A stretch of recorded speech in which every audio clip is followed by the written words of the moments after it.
The rating ceremony. The holographic display above the central plaza flickered to life, casting an eerie blue glow across the faces of hundreds of 16-year-olds. Lyra Voss stood in the back row, her heart hammering against her ribs as the Fertility Assessment Bureau prepared to announce their ratings. This was the day that would determine everything: career prospects, social standing, marriage eligibility, even where they could live. Citizens of New Terra, Director Caney's voice boomed across the plaza. Today we celebrate another generation's contribution to our species' survival. The genetic compatibility and fertility ratings you receive are not mere numbers. They are your sacred duty to humanity. Lyra's palms were slick with sweat. 3 years of mandatory genetic testing, hormone monitoring, and psychological evaluation had led to this moment. Around her, teenagers whispered nervous predictions. Most expected ratings between 3.0 and 7.0. Respectable scores that would guarantee them decent jobs and acceptable marriage prospects. The truly gifted might reach 8.0 or 9.0, earning them places in the elite breeding programs and positions of power. Lyra Voss, the automated voice called. She stepped forward on unsteady legs, approaching the scanner pod. The crowd fell silent as the machine hummed to life, analyzing every strand of her DNA, every hormone level, every genetic marker that determined her value to society. The holographic display flickered. Numbers began to appear. Genetic compatibility, calculating. Fertility projection, calculating. Offspring viability, calculating. Overall rating. 0.0. A collective gasp swept through the plaza. Lyra stared at the numbers, certain there had been a mistake. 0.0. Impossible. Even the lowest ratings were typically 1.5 or 2.0. Director Caney's face appeared on the screen, his expression cold and clinical. Citizen Voss, your rating indicates complete reproductive incompatibility. You are classified as unproductive and will be relocated to Sector 7 immediately. The crowd began to murmur, then whisper, then laugh. Someone shouted 0, and others picked up the chant.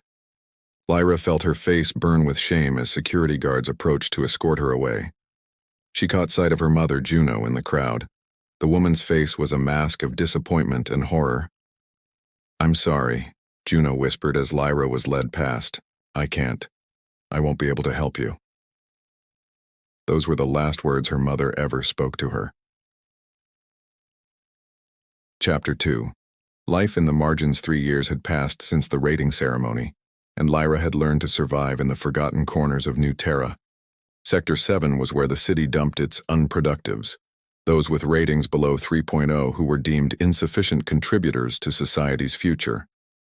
Here, in the maze of abandoned buildings and jury-rigged shelters, she had found a strange kind of freedom. The irony wasn't lost on her. While high-rated citizens lived in gleaming towers with every movement monitored and every relationship arranged for optimal genetic outcomes, the unproductives were largely ignored. As long as they stayed in their designated areas and didn't cause trouble, the authorities pretended they didn't exist. Lyra had claimed a small room on the 7th floor of a derelict apartment building. The elevator had stopped working years ago, which meant fewer people bothered to climb high enough to disturb her. She had salvaged furniture from the ruins, jury-rigged power from a solar panel she'd found, and even managed to create a small hydroponic garden on the roof. "You're getting good at this whole invisible person thing," Nick said, dropping through the window with the practiced ease of someone who had been scaling buildings since childhood. Nix was one of the few people in Sector 7 who still bothered with friendship. Rated at 2.3, she was just high enough to technically qualify for basic employment, but low enough that no one important paid attention to her movements. "What choice do I have?" Lyra replied, tending to her tomato plants. "It's either learn to be invisible or spend my life being reminded that I'm worthless." Nix pulled out a data pad, her fingers dancing across the screen with artistic precision. She was one of Sector 7's most talented digital artists, creating beautiful murals that she projected onto abandoned building walls. The art was illegal. Unproductives weren't supposed to create anything, but the authorities rarely bothered to stop it. "I heard something interesting today," Nick said, not looking up from her work. "There's been talk in the deep sectors. People are saying things are happening. Changes. What kind of changes? Lyra asked, though she wasn't sure she wanted to know. Change in their world usually meant new restrictions, more limitations, less freedom. The kind that might give us hope, Nyx replied mysteriously. Chapter 3. The underground network that night. Nyx led Lyra deeper into Sector 7 than she had ever ventured. They descended through maintenance tunnels and abandoned subway lines, following a route that seemed to exist only in Nyx's memory. The air grew warmer as they went deeper, and Lyra began to hear voices. Lots of them. "Welcome to the real Sector 7, Nyx said as they emerged into a vast underground chamber. Lyra's eyes widened. The space had been transformed into a thriving community. Dozens of people moved through the area, working on various projects. She saw workshops where people repaired salvaged technology, gardens where they grew food, even a small school where children played and learned. "How long has this been here?" Lyra whispered. "Years," said a voice behind them. They turned to see a woman approaching, tall, confident, with the bearing of a natural leader. "I'm Commander Vega. Nyx has told me about you." Lyra felt suddenly self-conscious. "I'm nobody special, just another zero." "There are no zeros here," Vega said firmly. "We don't use those ratings. We judge people by what they do, not what some algorithm says they're worth." Vega led them through the community, explaining how it worked. The unproductives who lived here had created their own economy, their own social structures, their own rules. They helped each other survive, shared resources, and most importantly, refused to accept the labels society had placed on them. "We've been growing," Vega explained. "People are starting to question the system, the ratings, the restrictions, the way society is organized. They're beginning to realize that maybe there's more to human worth than genetic compatibility." They stopped, at a large screen displaying news feeds from the surface. Lyra watched footage of rating ceremonies, genetic matching events, and propaganda about the importance of reproductive optimization. "It's all about control," Vega continued. "Keep people focused on their ratings, on their genetic worth, and they won't question who's really in power or why things are the way they are." Lyra felt something stirring inside her, a feeling she hadn't experienced in years. Hope. Chapter 4. The Stranger's Arrival. The next morning, Lyra was awakened by shouting and commotion from the street below. She peered out her window to see a crowd gathered around what looked like a crashed vehicle. Smoke poured from the wreckage, and she could see security forces in the distance, moving toward the scene. Without thinking, she grabbed her emergency kit and headed downstairs. Someone might be hurt, and in Sector 7 you helped when you could. The vehicle was unlike anything she had seen before, sleek, foreign, clearly not built on New Terra. The cockpit had been torn open, and she could see a figure slumped inside. A man, unconscious but breathing, with strange clothing and features that seemed somehow different from the local population. "We need to get him out of here," someone shouted. "Security's coming." Lyra made a decision that would change everything. "Bring him to my place," she said. "7th floor. They won't look there." An hour later, the stranger lay unconscious on Lyra's makeshift bed while she cleaned and bandaged his wounds. He was tall, with dark hair and skin that had a different quality than she was used to, like he had spent time under a different sun. His clothes were made from material she didn't recognize, and his equipment was far more advanced than anything she had seen. When he finally opened his eyes, they were the color of deep space, dark blue with flecks of silver that seemed to catch the light. "Where am I?" he asked, his voice carrying an accent she couldn't place. "Sector 7, Lyra replied. "New Terra, you crashed." He sat up slowly, wincing. "New Terra. I've heard of this place." He looked at her carefully. "You helped me. Why?" "Because you needed help," Lyra said simply. He smiled, the first genuine smile she had seen in longer than she could remember. "I'm Orion," he said. "Orion Kane, and I think we need to talk." First contact over. The next several days, as Orion recovered from his injuries, Lyra learned that everything she thought she knew about the world was wrong. Orion came from Titan Station, one of the outer colonies that had been established decades ago. According to the official histories she had learned in school, these colonies had failed, cut off from Earth and New Terra. They had withered and died. That's what they want you to believe, Orion explained as they sat on Lyra's roof, looking out over the Sector 7 sprawl.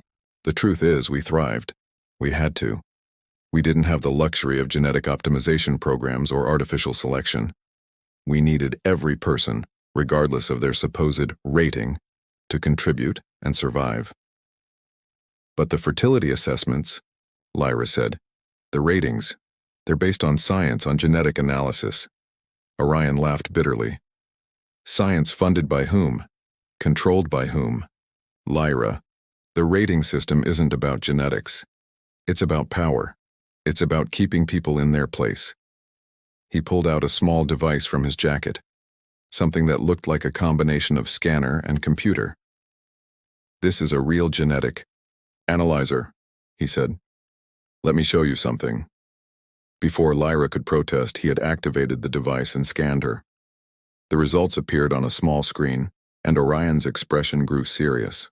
According to this, you have excellent genetic diversity, no significant hereditary diseases, and fertility markers that are well within normal ranges, he said quietly.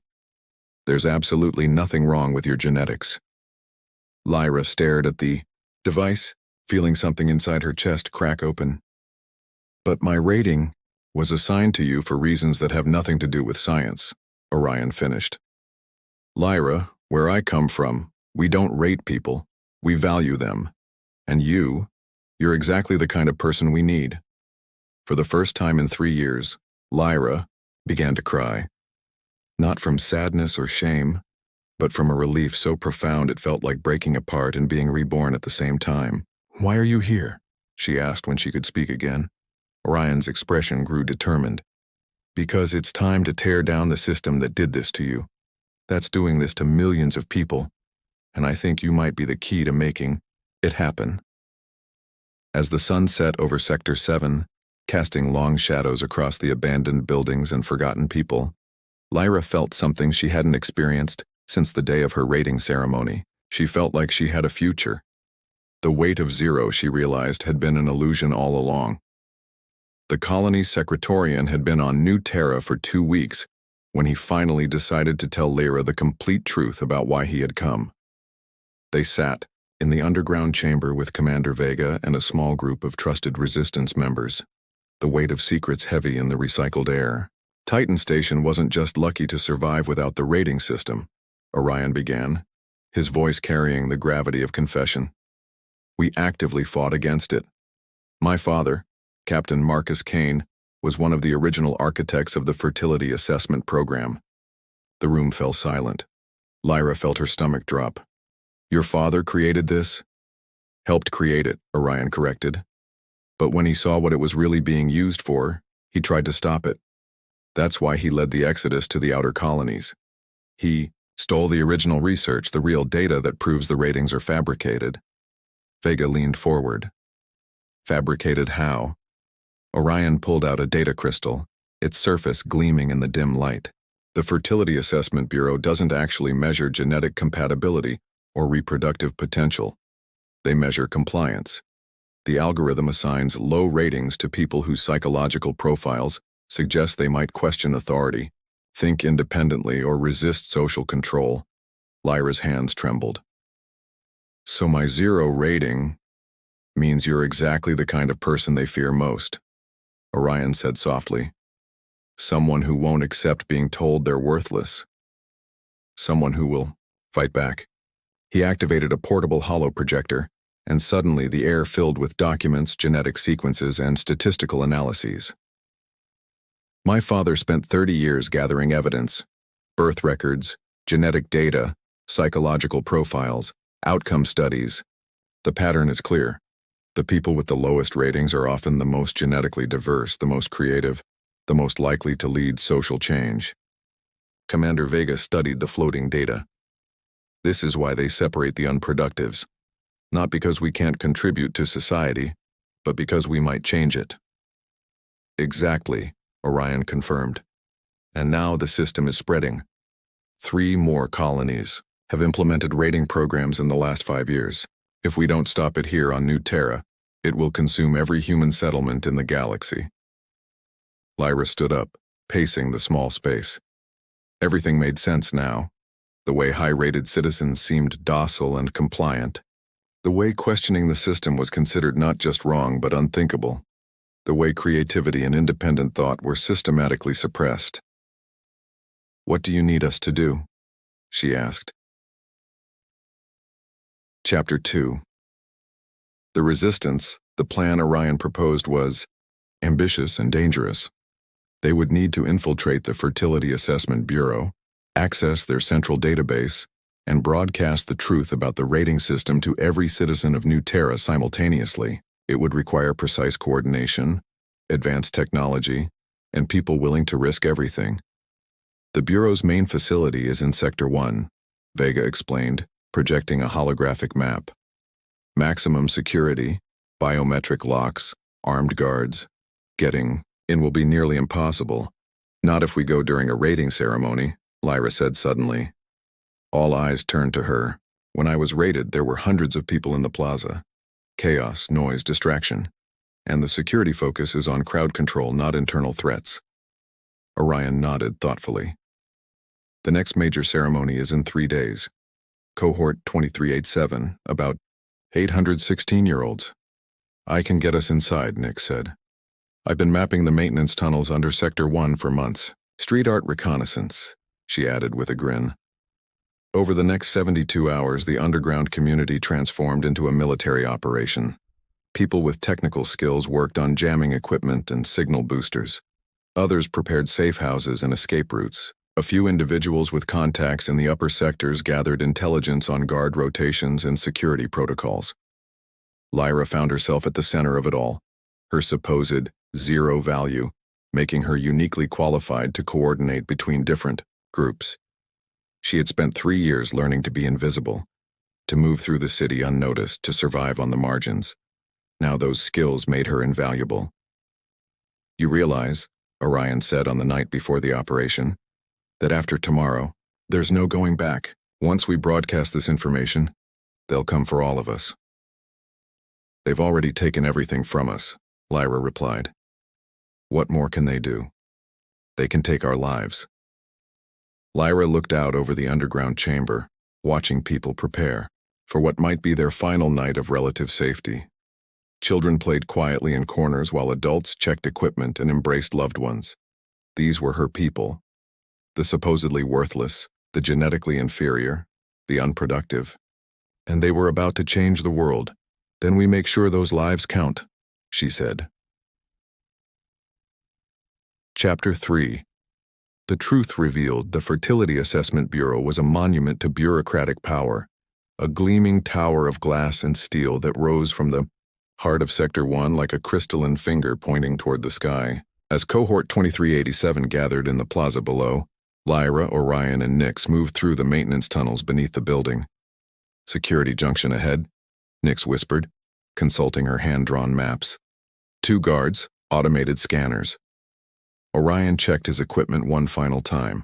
The data crystal containing his father's research was secured in a shielded pouch, along with a quantum transmitter capable of overriding the city's communication networks. They would have maybe 10 minutes once they accessed the main database, before security systems adapted to their intrusion. Remember, Lyra said, we're not just doing this for us. We're doing it for every kid who's about to receive a rating, for every family that's been torn apart, for every person who's been told they don't matter. They moved through the service corridors with practiced stealth, avoiding security checkpoints and surveillance zones. The building's attention was focused outward, on the ceremony below, just as Lyra had predicted. The central database chamber was located on the 40th floor, a secure server room protected by multiple layers of encryption and physical barriers. But Orion had come prepared. His tools, developed by Titan Station's best engineers, made quick work of the electronic locks. We're in, he whispered as the door slid open. Today we celebrate another generation's contribution to our species' survival. Upload at 60%, Orion reported, Suddenly, alarms began blaring throughout the building. Red lights flashed, and they could hear the sound of running feet in the corridors outside. "They've found us," Nick said, her face pale. "Upload at 80%. Orion continued, his fingers flying over the control interface. Heavy footsteps approached their location. Lyra grabbed a plasma cutter from Orion's toolkit and moved to the door. "How much more time do you need?" 90 seconds. The footsteps stopped right outside. Lyra could hear voices, security personnel coordinating their breach. She looked at Nix, who nodded grimly and took position on the other side of the door. "Upload at 95%. The door exploded inward in a shower of sparks and debris. Security forces poured through the opening, weapons raised. Lyra and Nix dove for cover behind server banks as energy blasts scorched the air around them. "Upload complete," Orion shouted. "Initiating broadcast." Chapter 4. The Final Gambit Across, New Terra. Every screen, every communication device, every public display simultaneously switched to the same signal. Citizens in their homes, workers in their offices, teenagers in the plaza. Everyone stopped what they were doing to watch as Orion's face appeared on their devices. "Citizens of New Terra," he began, his voice steady despite the chaos erupting. Around him in the server room, "My name is Orion Kane, and I'm here to tell you the truth about your society." Lyra watched from behind cover as the broadcast began. On screens throughout the building, Orion's father's research was being displayed. Genetic data, statistical analyses, internal memos from Fertility Assessment Bureau officials. The evidence was overwhelming and undeniable. "The rating system that controls your lives is not based on science," Orion continued. "It is a tool of social control, designed to suppress independent thought and maintain power structures. The people you've been told are genetically inferior are actually some of the most valuable members of your society." Director Kaney's voice could be heard screaming orders somewhere in the building. Security forces were desperately trying to cut the transmission, but Orion's quantum signal was distributed across dozens of relay points throughout the city. "The woman with me," Orion said, and suddenly Lyra's face appeared on screens across New Terra, was given a rating of 0. "According to your system, she is worthless. In reality, her genetic profile shows exceptional diversity and adaptability. She has spent 3 years organizing underground communities, developing sustainable agriculture in abandoned areas, and providing leadership to people society had written off." In the plaza below, the rating ceremony had ground to a halt. Teenagers and their families stared at the screens in shock as years of indoctrination crumbled before their eyes. Security forces were overwhelmed as crowds began demanding answers, questioning the ceremony, refusing to accept their assigned ratings. "You have been lied to," Orion's broadcast continued. "You have been divided and controlled by people who benefit from your compliance. But you are not numbers. You are not ratings. You are human beings with inherent worth and unlimited potential." The security forces in the server room had stopped shooting, transfixed by the broadcast like everyone else. Even they were beginning to understand that they had been tools in a system designed to oppress them as much as anyone else. Chapter 5. New Dawn 6. Months later, Lyra stood on the observation deck of Titan Station, looking out at the stars through the massive viewport. The journey from New Terra had taken 3 weeks, but it felt like a lifetime. Behind her, she could hear the sounds of construction as refugees from the old system worked alongside colony engineers to expand the station's capacity. The broadcast had changed everything. Within hours of Orion's transmission, the Fertility Assessment Bureau had been stormed by angry citizens. Director Kaney and his senior staff were under arrest, charged with crimes against humanity. The rating system had been officially abolished, and New Terra was struggling to rebuild its society on more equitable principles. "Penny for your thoughts?" Orion said, joining her at the viewport. "Just thinking about how different everything is," Lyra replied. 6 months ago I was nobody. Worse than nobody, I was a 0. "You were never a 0, Orion said firmly. "You were always exactly who you are now." The only thing that changed was that people finally saw it. They stood in comfortable silence, watching as a transport ship approached the station. Another group of refugees, people who had chosen to leave New Terra's reconstruction efforts and start fresh in the outer colonies. Commander Vega's message came through this morning, Orion said. The new government wants us to help other colonies that are still using rating systems. Apparently, there are 7 worlds ready to request assistance. Lyra smiled. Sounds like we have work to do. We? You didn't think I was going to let you save the galaxy without me, did you? Orion laughed, the sound echoing through the observation deck. Wouldn't dream of it. As they watched the stars wheel slowly past the viewport, Lyra reflected on how much her life had changed. She had gone from being society's unwanted zero to being someone who mattered, someone whose voice could change worlds. But more than that, she had found something she never thought possible. She had found love with someone who saw her true worth. The rating system had been designed to convince people that their value was predetermined, fixed, and limited. But Lyra had learned that human worth couldn't be measured by algorithms or determined by genetics. It was found in courage, in compassion, in the willingness to fight for what was right even when the odds seemed impossible. Her future, once declared, a dead end by a cold and calculating system, now stretched out before her like the star field beyond the viewport. Infinite with possibility, bright with hope and full of adventures yet to come. In the end, she realized the only rating that mattered was the one you gave yourself. And Lyra Voss, formerly rated 0, now knew she was immeasurable. The stars had never looked so bright.